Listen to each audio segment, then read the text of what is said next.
जय हिंद दोस्तों, lead academy YouTube channel पर आपका स्वागत करता हूं। आज हम लोग बिहार दरोगा सीरीज जो है वीडियो जो डाल रहे हैं उसका 11वां नंबर सीरीज होगा। और अभी हम इतिहास का वीडियो डाल रहे हैं और ये 11वां नंबर सीरीज जो पटना में रहते हैं। अगर आप दरोगा का सच में तैयारी करना चाहते हैं तो सबसे पहले देखिएगा, बुक चुनाव करने में बहुत तकलीफ होता। सबसे पहले प्रीवियस ईयर क्वेश्चन को पढ़िए। प्रीवियस ईयर क्वेश्चन को अगर पढ़ेंगे तो आपको कुछ चीज़ें मिलेगा जो कि एनसीईआरटी से क्वेश्चन रहता। कुछ चीज़ें यानी कि 60% लगभग आपका 55 से 60% क्वेश्चन लूसेंट और घटना चक्र से रहता। कुछ क्वेश्चन होता है जो आपका एनसीईआरटी से रहता है। अगर आप दरोगा का तैयारी करते हैं, मेरे से ऑफलाइन अगर जुड़ना चाहते हैं तो आप लीड एकेडमी पटना यह ज्वाइन कर सकते हैं। और इसका दरोगा का टारगेट बैच हम स्टार्ट किए हुए हैं ऑफलाइन बैच में। ऑफलाइन बैच में हम क्या क्या करवाते हैं, सबसे पहले लूसेंट करवाएंगे, आपको प्रीवियस ईयर क्वेश्चन रटवाते हैं, घटना चक्र करवाते हैं और एनसीईआरटी का साइंस और ज्योग्राफी, एनसीईआरटी का साइंस ज्योग्राफी ये सारा इतना कर लेंगे तो आपको दरोगा में कोई तकलीफ नहीं होगा। और करेंट अफेयर का भी बैच चलता है, सुबह में 7 AM से 8 AM में चलता। विशेष जानकारी के लिए अगर इसके बारे में जानकारी प्राप्त करना चाहते हैं तो 6200598775 इस पर आप कांटेक्ट कर सकते हैं। सारा डिटेल आपको मिल जाएगा। आज हम चलेंगे 11वां सीरीज का, और इसका जिसको भी PDF प्राप्त करना हो आप मेरा Telegram channel lead academy Patna, ठीक है, लीड एकेडमी पटना को सर्च करेंगे, वहाँ ज्वाइन कर लेंगे। और ज्वाइन करने के बाद आपको सारा वीडियो का PDF आपको मिल जाएगा। हालांकि आज हम वीडियो का प्लेलिस्ट भी बना देंगे।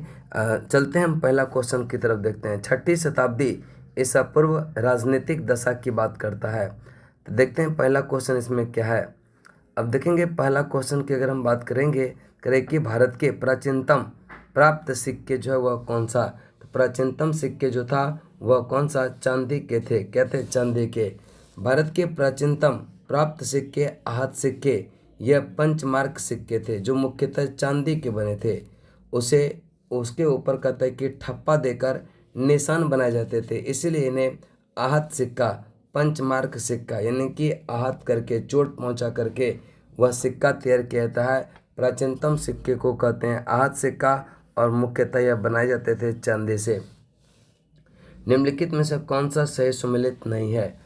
अंग का चंपा, कौशल अहिछत्र, कौशल का श्रावस्ती होता, कौशल का श्रावस्ती, ये कथन क्या हो गया? गलत। वत्स का कौसंबी, मत्स्य का विराटनगर। कौशल महाजनपद की राजधानी साकेत तथा श्रावस्ती है, साकेत तथा श्रावस्ती। उत्तरी पंचाल की राजधानी है अहिछत्र, दक्षिणी पंचाल की राजधानी है कंपिल्ली, और बाकी सारा सुमेलित है। अब देखेंगे यहाँ पर यह राजा है और राज्य है। राजा और राज्य की बात करेंगे कि प्रद्योत जो था वह अवंती का, प्रद्योत कहाँ का? अवंती का राजा था। और यह उदयन की बात करेंगे वत्स का, प्रसेनजीत कौशल, अजात शत्रु मगध का। ध्यान में रखिएगा, प्रद्योत अवंती, उदयन वत्स, प्रसेनजीत कौशल, अजात शत्रु मगध से। चंड प्रद्योत किस प्राचीन गणराज्य के राजा थे? चंड प्रद्योत किस प्राचीन गणराज्य के राजा थे? तो यह अवंती के, कहाँ के? अवंती के। आगे करें कि चंड प्रद्योत अवंती का शासक था। बुद्ध काल में अवंती की राजधानी उज्जैनी या महेश्मती थी। बिंबिसार के समय में मगध के साथ चंड प्रद्योत का संबंध मैत्रीपूर्ण था। एक बार प्रद्योत के पांडी रोग से ग्रसित होने पर बिंबिसार ने राजवैद्य जीवक को उपचार हेतु क्या हुआ था? भेजा था। अवंती 6ठी शताब्दी से पूर्व का प्रमुख राजतंत्रात्मक महाजनपद था, जबकि इसके मूल प्रश्न में गणराज्य का उल्लेख हुआ है जो कि यहाँ पर क्या त्रुटिपूर्ण है। अभिलेखीय साक्ष्य के से प्रकट होता है कि नंद राजा के आदेश से एक नहर खोदी गई थी। कहाँ पर? कलिंग में। अभिलेखीय साक्ष्य से प्रकट होता, यह उससे प्रकट होता है कि नंद राजा के आदेश से एक नहर खोदी गई थी। ये देखिएगा, यह कलिंग। आगे चलते हैं, करें कि खारवेल के हाथी गुफा अभिलेख से नंद राजा महापद्मनंद के कलिंग विजय सूचित होती है। इसके अनुसार नंद राजा जिनसेन की एक प्रतिमा उठा ले गया और उसने कलिंग में एक नहर का निर्माण भी कराया था। आगे चलते हैं, करें कि उज्जैन का प्राचीन काल में जो नाम था वह क्या? तो उज्जैन का नाम था यह कौन सा? अवंतिका। कौन सा? अवंतिका, यानी कि ऑप्शन हो जाएगा सी। उज्जैन का प्राचीन काल में जो नाम था वह क्या था? अवंतिका नाम था। क्या नाम था? अवंतिका। अब देखेंगे करें कि मध्य प्रदेश में यह स्थित उज्जैन को भारत के प्राचीन ऐतिहासिक नगरों में गिना जाता। यह 16 महाजनपदों में एक अवंती की 2 राजधानी में से एक थी। उत्तरी अवंती की राजधानी उज्जैनी, दक्षिणी अवंती की राजधानी महेशमती थी। पुराणों में उज्जैन को अवंतिका भी कहा जाता। पुराणों में उज्जैन को क्या कहा जाता है? अवंतिका। अब यहाँ पर देखिएगा ABCD, ये जो है आपका यहाँ पर दिया गया है ABCD। देखिएगा ए जो है वह मत्स्य का क्षेत्र है, और बी जो है अवंतिका, वत्स का, यह सी, और डी जो है अंग का है। देखिएगा मत्स्य, अवंती, वत्स और अंग की बात करता। प्रश्न चिन्ह देखिएगा वत्स, मत्स्य, अवंती, वत्स, अंग महाजनपद दर्शाए गए हैं। मत्स्य महाजनपद राजस्थान प्रांत के जयपुर, अलवर और भरतपुर जिले में निकटवर्ती क्षेत्रों में बसा है। इसकी राजधानी विराटनगर थी। पश्चिमी तथा मध्य मालवा के क्षेत्र में अवंती महाजनपद बसा हुआ। इसके 2 भाग थे। उत्तरी अवंती राजधानी उज्जैनी और दक्षिणी अवंती इसकी राजधानी है महेशमती। आधुनिक प्रयागराज तथा कौशाम्बी जिले प्राचीन काल में वत्स महाजनपद का निर्माण करते थे। कौशाम्बी इसकी राजधानी थी। बिहार के वर्तमान भागलपुर तथा मुंगेर के जिले में अंग यह महाजनपद के अंतर्गत चंपा इसकी राजधानी है। तो भागलपुर और मुंगेर का जो क्षेत्र है वह अंग का क्षेत्र है। प्राचीन नगर जो महाभारत में महाभाष्य दोनों में जो है उल्लेखित है वह कौन सा है? तो प्राचीन नगर जो महाभारत और यह महाभाष्य दोनों में उल्लेखित एक माध्यमिक नगरी राजस्थान भारत में चित्तौड़गढ़ के निकट एक प्राचीन नगर था। इसका उल्लेख महाभारत और महाभाष्य दोनों में। विराटनगर राजस्थान के जयपुर में स्थित है। महाभारत काल में पांडवों ने अपना अज्ञातवास यहाँ व्यतीत किया था, और इसका उल्लेख महाभारत एवं महाभाष्य में क्या है? मिलता है। अगला चलते हैं, पाटलिपुत्र के संस्थापक जो थे वह कौन? पाटलिपुत्र के संस्थापक अजातशत्रु ने गंगा और सोन नदी के संगम पर किया। देखिएगा कहीं कहीं आपको उदयन भी इसका आंसर मिलेगा, लेकिन कहता है कि जो पाटलिपुत्र की स्थापना अजातशत्रु ने गंगा और सोन के संगम पर पाटलिग्राम में एक किला बनाकर किया था। उदयन ने मगध साम्राज्य की राजधानी राजगिरी से पटना स्थानांतरित किया था। बिहार लोक सेवा आयोग इसका उत्तर ए को माना है, जो कहता है कि सही आंसर नहीं है। मगध साम्राज्य की जो है राजधानी पाटलिपुत्र के बारे में यह सही कथन पर विचार करें। मगध साम्राज्य की राजधानी पाटलिपुत्र के बारे में सही कथन का पाटलिपुत्र उत्तर में गंगा नदी एवं पश्चिम में सोन नदी से क्या है? घिरा हुआ है। उत्तर में गंगा नदी और यह देखिएगा यह पश्चिम में सोन नदी से घिरा है।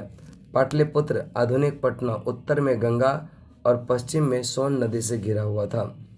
पाटलिपुत्र को यह किस शासक ने सर्वप्रथम अपनी राजधानी बनाया था? देखिएगा यह उदयन भी बनाया था पाटलिपुत्र को राजधानी, और करे क्या? पाटलिपुत्र की स्थापना गंगा और सोन नदी के संगम पर हर्यक वंश के शासक अजातशत्रु ने किया था। सर्वप्रथम उदयन ने राजधानी राजगिरी से किस पाटलिपुत्र स्थानांतरित किया था? तो सर्वप्रथम जो राजधानी बनाया था वह उदयन ने बनाया था। स्थापना कहता था अजातशत्रु की बात करते हैं। निम्नलिखित में से यह किस राजा ने पाटलिपुत्र बसाया? अब पाटलिपुत्र बसाया किसने? अजातशत्रु ने। आगे चलते हैं, किस शासक द्वारा सर्वप्रथम पाटलिपुत्र का राजधानी के रूप में चयन किया गया था? उदयन के द्वारा। किसके द्वारा? उदयन के द्वारा। अगला है, प्राचीन काल में गंगा के दक्षिण क्षेत्र को क्या कहा जाता? तो प्राचीन काल में गंगा के दक्षिण क्षेत्र को कहते हैं मगध। क्या कहते हैं? मगध, जो कि कोई ऑप्शन नहीं है। तो प्राचीन काल में गंगा के दक्षिण का क्षेत्र मगध के नाम से जाना जाता। तक्षशिला, सिंधु और झेलम नदी के बीच स्थित, चोल गोदावरी नदी के दक्षिण में स्थित और अनर्थ प्राचीन भारत में वैदिक कालीन एक साम्राज्य था। उदयन वासदत्ता के दंत कथा संबंधित है उज्जैन से। किससे है? उज्जैन से। आगे चलते हैं, करें उदयन वासदत्ता के दंत कथा उज्जैन से संबंधित है। इस कथा को महाकवि भास ने अपने नाटक स्वप्न वसदत्ता में वर्णित किया। इस नाटक में वत्स नरेश उदयन अवंती नरेश प्रोद्योत की जो है पुत्री वसदत्ता की प्रेम कथा का वर्णन है। यह कथन उस समय की है जब उदयन उज्जैनी के कारागार में कैद किया गया था। आगे चलते हैं। प्रथम यह मगध साम्राज्य का उत्कर्ष किस शताब्दी में हुआ? ईसा पूर्व 6ठी शताब्दी में प्रथम मगध साम्राज्य का जो उत्कर्ष हुआ वह किस शताब्दी में हुआ? ईसा पूर्व 6ठी शताब्दी में। प्रथम मगध साम्राज्य का उत्कर्ष ईसा पूर्व 6ठी शताब्दी में हुआ था। इस साम्राज्य की महत्ता का वास्तविक संस्थापक यह वास्तविक राजा जो था वह बिंबिसार और हर्यक वंश से यह संबंधित है। बिंबिसार का संबंध किस वंश से है? हर्यक वंश से। निम्नलिखित में से कौन सा एक ईसा पूर्व 6ठी शताब्दी में प्रारंभ में भारत का सर्वाधिक शक्तिशाली नगर था? यह था मगध। कौन सा था? मगध था। ईसा पूर्व 6ठी शताब्दी के प्रारंभ में मगध भारत का सर्वाधिक शक्तिशाली नगर राज्य था और कई जातकों में यह इसके समकालीन शहरों की अपेक्षा इसकी समृद्धि एवं संपन्नता का साक्ष्य मिलता। मगध की कौशल और अंग और काशी के साथ लंबी प्रतिद्वंदिता थे। इसमें सर्वोच्चता के लिए लंबा संघर्ष चला और अंततः मगध सफल रहा। ठीक है, अंततः मगध जो है वह सफल रहा। प्रारंभ गणतंत्र कौन सा नहीं है? यह योधय, जबकि शाक्य लिच्छवी यह है, जबकि योधय नहीं है। बुद्ध काल में गंगा घाटी में कई गणराज्य का अस्तित्व के परिमाण मिलते हैं, जो कि कपिल वस्तु के शाक्य, यह सुमसुमारगिरी के भग्ग, अलकल्प के बुली, के केशपुत्र के कलाम, रामगाम के कोलिय, कुशीनारा के मल्ल, पाबा के मल्ल और पिप्पीलीवन के मौर्य, वैशाली के लिच्छवी और मिथिला के विदय। यह प्रारंभिक गणतंत्र की सूची में योधे का उल्लेख नहीं मिलता है। योधे का उल्लेख नहीं मिलता। विश्व का पहला गणतंत्र वैशाली में यह किसके द्वारा स्थापित किया गया था? तो लिच्छवियों के द्वारा। विश्व का जो पहला गणतंत्र है वह वैशाली, यह किसके द्वारा? लिच्छवियों के द्वारा। वैशाली के लिच्छवी ने विश्व का पहला गणतंत्र स्थापित किया था। वैशाली बुद्ध काल का सबसे बड़ा शक्तिशाली गणराज्य था। लिच्छवी बज्जी संघ में यह सर्व प्रमुख थे। ईसा पूर्व 6ठी शताब्दी में विश्व का प्रथम गणतंत्रात्मक व्यवस्था कहाँ था? यह वैशाली में था। कहाँ पर था? वैशाली में। निम्नलिखित में से कौन सा उपयुक्त जोड़ी है? तो ध्यान रखिएगा, चेटक लिच्छवी। चेटक लिच्छवी, राजा चेटक लिच्छवी गणराज्य के राजा थे। इसकी पुत्री चलन्ना का विवाह मगध नरेश यह बिंबिसार से हुआ था। लिच्छवी बज्जी संघ में सर्वप्रमुख थे। 6ठी शताब्दी ईसा पूर्व के 16 महाजनपद के विषय में निम्नलिखित में से किस बौद्ध ग्रंथ में सूचना मिलता? तो 16 महाजनपद का चर्चा जो है यह अंगुत्तर निकाय में, बौद्ध ग्रंथ है यह अंगुत्तर निकाय, उसमें मिलता है। बौद्ध ग्रंथ अंगुत्तर निकाय में 6ठी शताब्दी ईसा पूर्व के 16 महाजनपद की सूचना मिलती है। इस प्रकार अंग, मगध, काशी, कौशल, बज्जी, मल्ल, चेदी, वत्स, कुरु, पंचाल, मत्स्य, सुरसेन, अस्मक, अवंती, गंधार, कंबोज। जैन ग्रंथ का भगवती सूत्र में भी 16 महाजनपद का देखिएगा। यहाँ ध्यान रखिएगा कि अगर बौद्ध ग्रंथ कहेगा तो अंगुत्तर निकाय 16 महाजनपद का चर्चा है, और अगर जैन ग्रंथ कहेगा तो भगवती सूत्र में 16 महाजनपद का वर्णन है। 16 महाजनपद की सूची उपलब्ध है, वह किसमें? अंगुत्तर निकाय में है। किसमें है? अंगुत्तर निकाय में। आगे निम्नलिखित में से कौन एक बौद्ध ग्रंथ 16 महाजनपद का उल्लेख करता है? अंगुत्तर निकाय। बौद्ध ग्रंथ कहेगा तो अंगुत्तर निकाय हो जाएगा। आगे चलते हैं करें कि महाजनपद युग के 16 जनपदों के नाम बौद्ध साहित्य प्रायः उल्लेखित मिलते हैं। निम्नलिखित में से जनपदों में पाणिनि की अष्टाध्यायी का उल्लेख जो है वह किसमें है? मगध, अस्मक और यह कंबोज का। करें क्या किस जनपदों के नाम पाणिनि के अष्टध्यायी में है? तो मगध, अस्मक, कंबोज। मगध, अस्मक और कंबोज का। पाणिनि संस्कृत भाषा का सबसे बड़े वैयाकरण हुए। इसका जन्म तत्कालिक उत्तर पश्चिम भारत के गंधार में हुआ था। इनके व्याकरण का नाम अष्टध्यायी है। अष्टध्यायी में 8 अध्याय तथा लगभग 4000 सूत्र है। पाणिनि के अष्टध्यायी में उल्लेखित प्रमुख जनपद है मगध, अस्मक, कंबोज, गंधार, सुरसेन आदि। बौद्ध ग्रंथ अंगुत्तर निकाय, जैन ग्रंथ भगवती सूत्र में 16 महाजनपद की सूची मिलती है। कितने का? 16 का।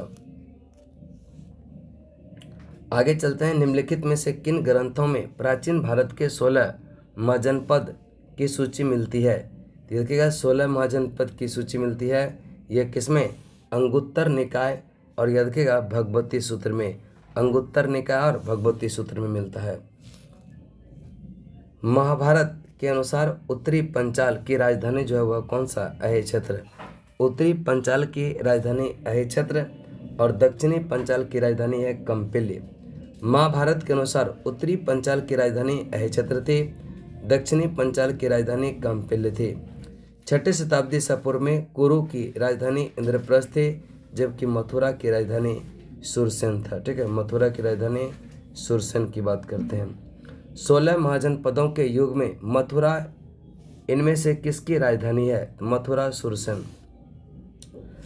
चंपा किस महाजनपद की राजधानी है? चंपा अंका।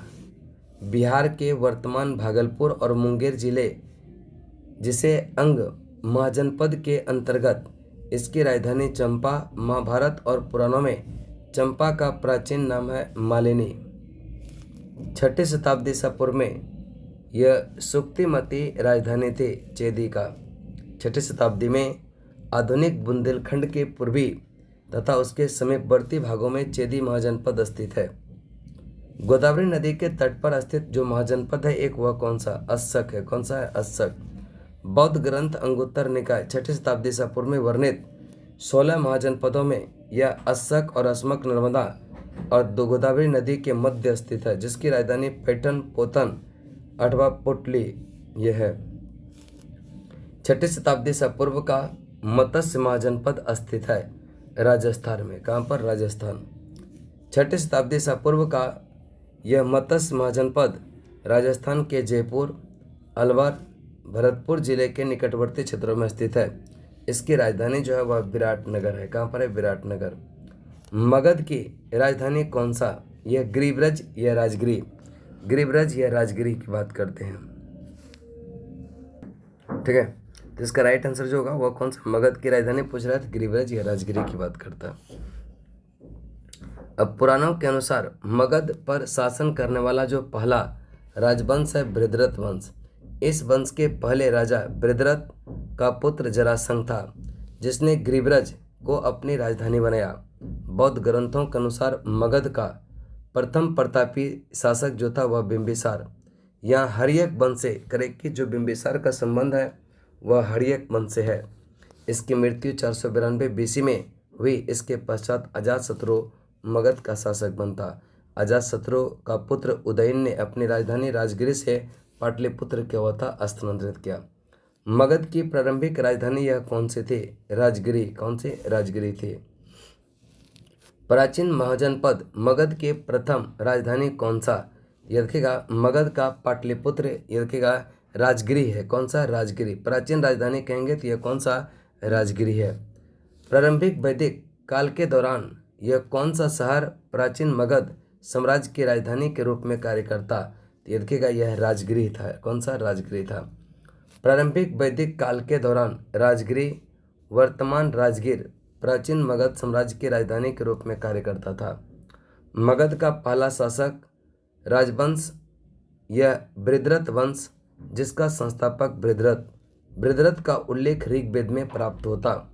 महाभारत में यहाँ के शासक के रूप में जरासंध का उल्लेख प्राप्त होता और 6ठी शताब्दी ईसा पूर्व में हर्यक वंशी शासक बिंबिसार के नेतृत्व में मगध साम्राज्य का पुनरुत्थान हुआ था। आगे करें कि निम्नलिखित में से कौन मगध साम्राज्य की राजधानी नहीं थी। ये देखिएगा कौशाम्बी, जबकि गिरिब्रज, राजगिरी, पाटलिपुत्र ये सब मगध साम्राज्य की राजधानी रहा। कौशाम्बी इसकी राजधानी कभी नहीं रहा। गिरिब्रज, राजगिरी और पाटलिपुत्रा प्राचीन काल में क्रमशः मगध साम्राज्य की राजधानियां रही थी, जबकि कौशाम्बी वत्स महाजनपद की राजधानी थी।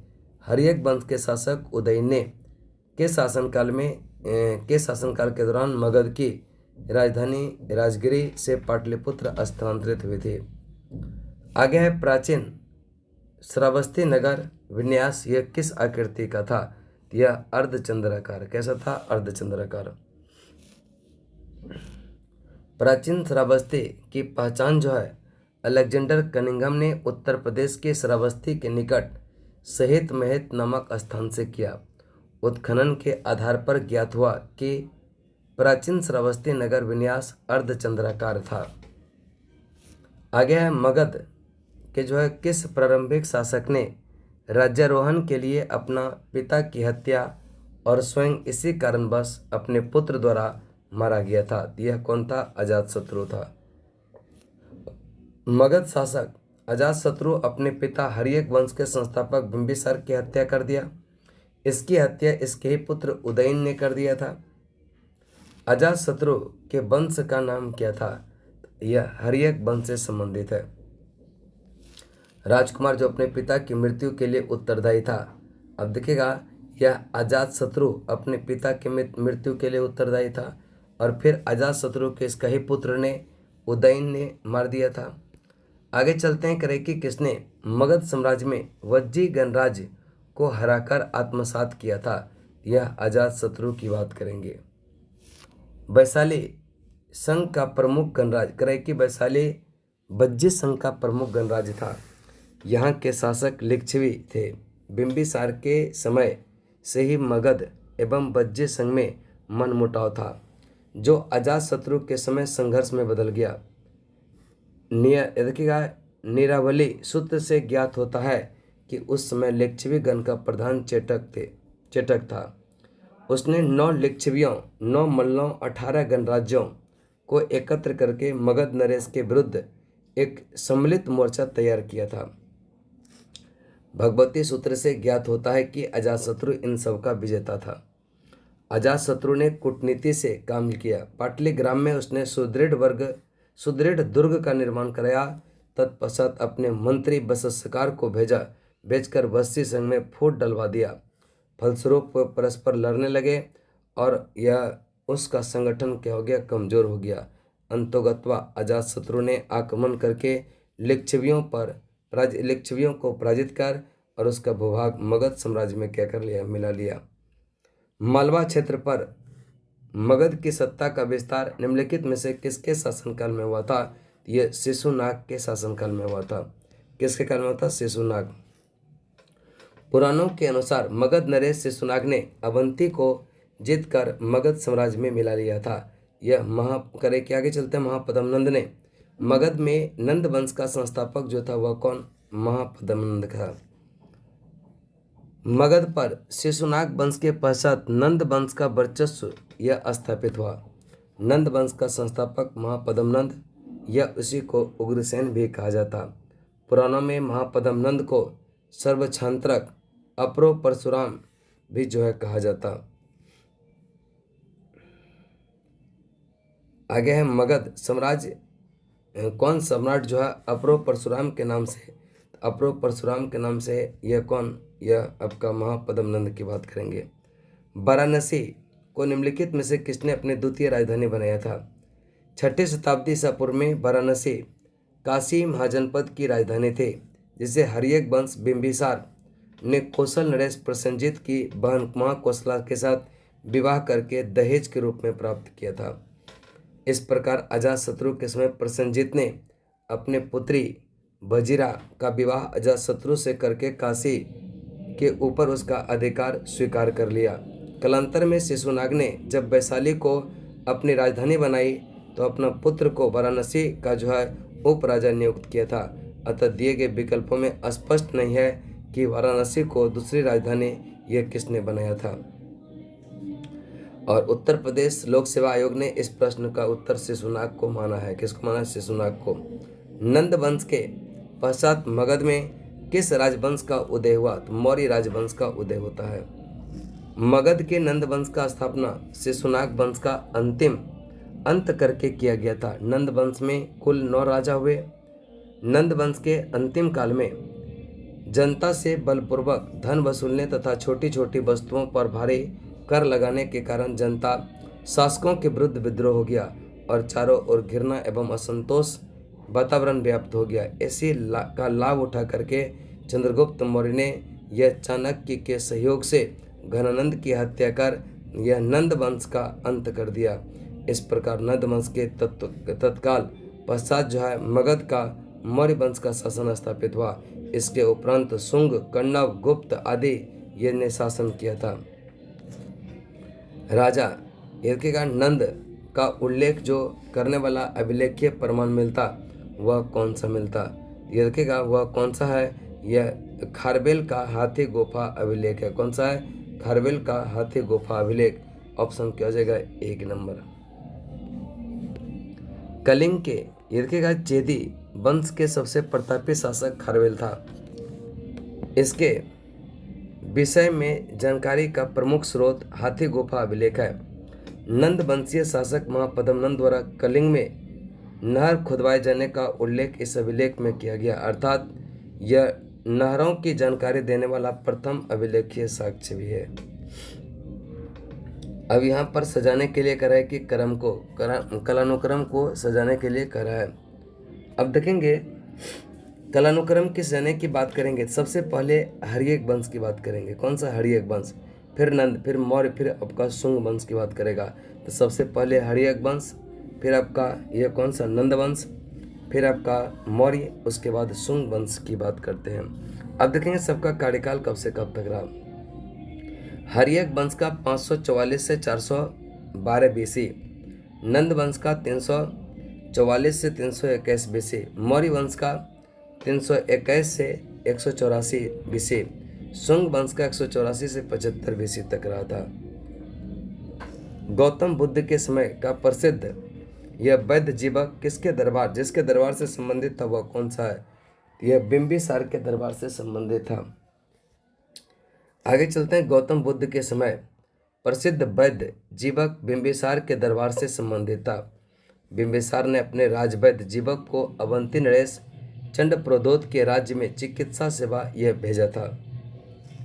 मगध शासक बिंबिसार का चिकित्सा कौन था? यह जीवक था।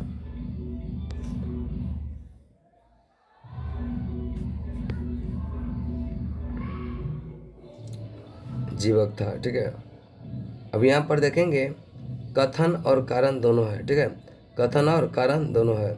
अब देखेंगे करैक्य विश्व के सभी भागों में ईसा पूर्व 6ठी शताब्दी एक महान धार्मिक उथल पुथल का काल था। वैदिक धर्म बहुत जटिल हो चुका था। दोनों कथन कारण सही है, स्पष्टीकरण नहीं करता।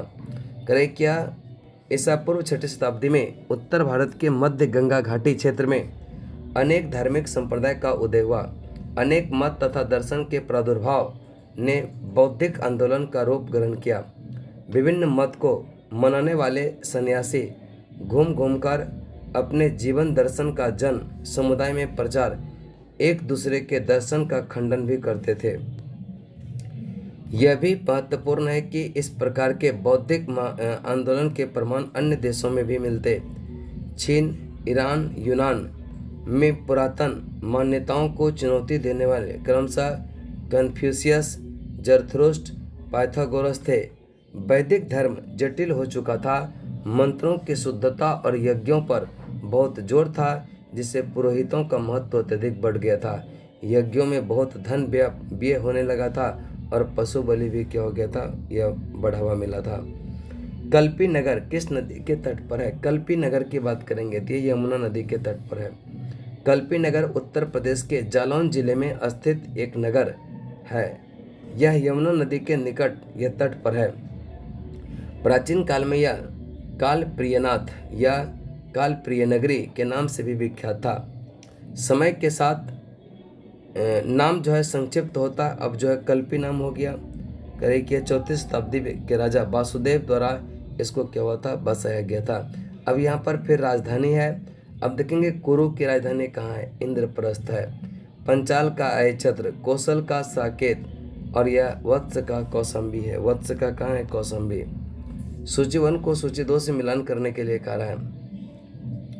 मत्स्य की बात करेंगे तो मत्स्य का जो हो जाएगा वह विराटनगर, और कुरु का इंद्रप्रस्थ, सूरसेन का मथुरा, और यह रखेगा जो अस्मक का है पोतन। अस्मक का कहाँ है, पोतन। मत्स्य का विराटनगर, कुरु का इंद्रप्रस्थ, सूरसेन का मथुरा, अस्मक का पोतन है। अस्मक का पोतन है। कौन सा सही सुमेलित नहीं है। अब देखिएगा कंबोज का हाटक, अस्मक का पोटन, सूरसेन का मथुरा है। यह कौशाम्बी नहीं, यह कथन गलत है। कौशल श्रावस्ती की बात करता है। कंबोज का हाटक, अस्मक का पोटन, सूरसेन का मथुरा, कौशल का साकेत श्रावस्ती की बात करता है। वर्तमान उत्तर प्रदेश में भारत के प्राचीनतम 16 महाजनपद में कुल कितने महाजनपद स्थित है। ये रखेगा 8 महाजनपद है। आप लोग कमेंट करके बताइएगा बिहार में कितना महाजनपद स्थित है। 6ठी शताब्दी से पूर्व के दौरान 16 महाजनपद में से कुल 8 महाजनपद वर्तमान उत्तर प्रदेश में स्थित है। इनके नाम कुरु, पंचाल, काशी, कौशल, सुरसेन, चेदी, वत्स, मल्ल, ये सब। निम्नलिखित में से कौन सा कथन प्राचीन भारत में, कौन सा कथन जो है यह प्राचीन भारत में की श्रेणी व्यवस्था के बारे में असत्य है। श्रेणी व्यापारियों एवं कारीगरों का संगठन था। उत्पादित वस्तुओं की गुणवत्ता की कीमत संबंधी श्रेणी द्वारा निर्धारित। श्रेणी अपने सदस्य का आचरण भी नियंत्रण कर रख सकती थी। श्रेणी व्यवस्था मात्र उत्तर भारत में प्रचलित था। ये कथन गलत है, बाकी सारे के सारे क्या है, सही है। प्राचीन काल में एक ही शिल्प अथवा व्यवसाय करने वाले समूह को श्रेणी की संज्ञा प्रदान किया गया था। उनके उद्भव का एक महत्वपूर्ण कारण उत्तर वैदिक काल में उद्योग धंधों का स्थानीयकरण, श्रेणी देश व्यापार वाणिज्य का संचालन, वस्तुओं का गुणवत्ता की कीमत निर्धारण के साथ साथ अपने सदस्यों का आचरण पर भी नियंत्रण करती है। उत्तर भारत के समय साथ साथ दक्षिण भारत में भी श्रेणियों के प्रचलन का उल्लेख मिलता है। तो यहाँ तक आपका आज 11वां वीडियो था। कल हम फिर नेक्स्ट डे आपका सीरीज इसका 12वां। अगर वीडियो अच्छा लगा हो चैनल को जरूर सब्सक्राइब कीजिएगा। आज यहीं तक, तब तक के लिए जय हिंद, जय भारत।